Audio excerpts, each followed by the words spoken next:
Engineering में एकदम सटीकता का राज है GD&T। इंजीनियरिंग का मतलब है सटीकता। यह है अपने आइडियाज को असलियत में बदलना। ज्योमेट्रिक डायमेंशनिंग एंड टॉलरेंसिंग यानी GD&T वो भाषा है जिससे हम इस सटीकता को बताते हैं। ये एक स्टैंडर्ड सिस्टम है जिससे हम डिजाइन का मतलब समझाते हैं और पक्का करते हैं कि सारे पार्ट्स एकदम सही से फिट हों। सोचो, एक मशीन बनानी है और नापने का कोई तरीका ही ना हो, सब गड़बड़ हो जाएगा ना। GD&T मैन्युफैक्चरिंग का नक्शा होता है जिससे सबको पता होता है कि डिजाइन के कौन से डायमेंशन जरूरी हैं और कितनी गलती चल सकती है। इससे कंफ्यूजन नहीं होता, गलतियां कम होती हैं और अच्छी क्वालिटी का प्रोडक्शन आसान होता है। GD&T के बिना हम अंदाजे से काम करेंगे और सब गड़बड़ हो जाएगा, हमारी बनाई हुई चीजें खराब हो जाएंगी। GD&T से इंजीनियर्स किसी फीचर का सिर्फ साइज ही नहीं बल्कि उसका शेप, जगह और डायरेक्शन भी बता सकते हैं। इस तरीके से थोड़ी बहुत गलतियां होने पर भी, जो कि मैन्युफैक्चरिंग में होना आम बात है, पार्ट्स सही से असेंबल होते हैं और काम करते हैं। ये मॉडर्न इंजीनियरिंग की बुनियाद है जिससे छोटे से छोटे मेडिकल डिवाइस से लेकर बड़े से बड़ा स्पेसक्राफ्ट बनाया जा सकता है। टॉलरेंस ऑप्टिमाइजेशन, सही संतुलन ढूंढना। GD&T की दुनिया में टॉलरेंस का राज होता है। टॉलरेंस ये बताता है कि किसी डायमेंशन में कितना अंतर चल सकता है। मैन्युफैक्चरिंग में हम ये छूट देते हैं क्योंकि हम जानते हैं कि एकदम परफेक्ट बनाना नामुमकिन है। लेकिन यहां एक पेंच है, टॉलरेंस का असर कॉस्ट और क्वालिटी दोनों पर पड़ता है।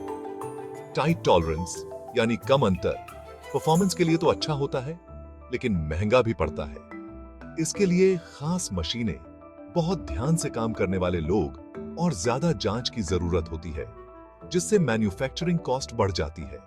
वहीं दूसरी तरफ लूज टॉलरेंस यानी ज्यादा अंतर सस्ता तो पड़ता है, लेकिन इससे फंक्शनैलिटी पर असर पड़ सकता है और खराब प्रोडक्ट बनने का खतरा बढ़ जाता है। टॉलरेंस ऑप्टिमाइजेशन का मतलब है सही संतुलन ढूंढना, कॉस्ट और क्वालिटी के बीच का परफेक्ट पॉइंट। ये एक मुश्किल काम है जिसके लिए अच्छे से एनालिसिस और डिजाइन और मैन्युफैक्चरिंग दोनों की अच्छी समझ होनी चाहिए। टॉलरेंस को ऑप्टिमाइज करके हम बिना ज्यादा पैसे खर्च किए अपने मनचाहे फंक्शनैलिटी पाने की कोशिश करते हैं। यह है परफॉर्मेंस से समझौता किए बिना वैल्यू बढ़ाना। बड़ा असर ऑप्टिमाइज्ड टॉलरेंस क्यों मायने रखते हैं? ऑप्टिमाइज्ड टॉलरेंस का असर सिर्फ डिजाइन टेबल तक सीमित नहीं होता। इसका असर प्रोडक्ट के पूरे जीवन काल पर पड़ता है, आइडिया से लेकर प्रोडक्शन और उसके बाद तक। आइए देखते हैं इसके क्या क्या फायदे हैं। कॉस्ट में कमी, ऑप्टिमाइज्ड टॉलरेंस से मैन्युफैक्चरिंग कॉस्ट काफी कम हो सकती है। नॉन क्रिटिकल टॉलरेंस को लूज करके हम ज्यादा किफायती प्रोसेस और मटेरियल इस्तेमाल कर सकते हैं, वो भी ओवरऑल क्वालिटी से समझौता किए बिना। इससे प्रोडक्शन कॉस्ट कम होती है और प्रॉफिट ज्यादा होता है। बेहतर परफॉर्मेंस, हालांकि लूज टॉलरेंस कॉस्ट कम करने के लिए अच्छा लग सकता है, लेकिन ये प्रोडक्ट की फंक्शनैलिटी को खराब कर सकता है। ऑप्टिमाइज्ड टॉलरेंस ये पक्का करते हैं कि क्रिटिकल डायमेंशन एक लिमिट में रहे, जिससे अच्छी परफॉर्मेंस और विश्वसनीयता मिलती है।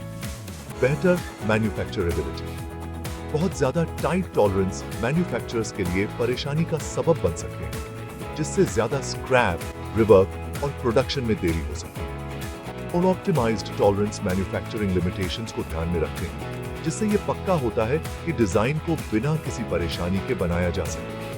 रिजेक्शन में कमी, टाइट टॉलरेंस की वजह से पार्ट्स के एक्सेप्टेबल लिमिट से बाहर होने की संभावना बढ़ जाती है, जिससे रिजेक्शन रेट बढ़ता है।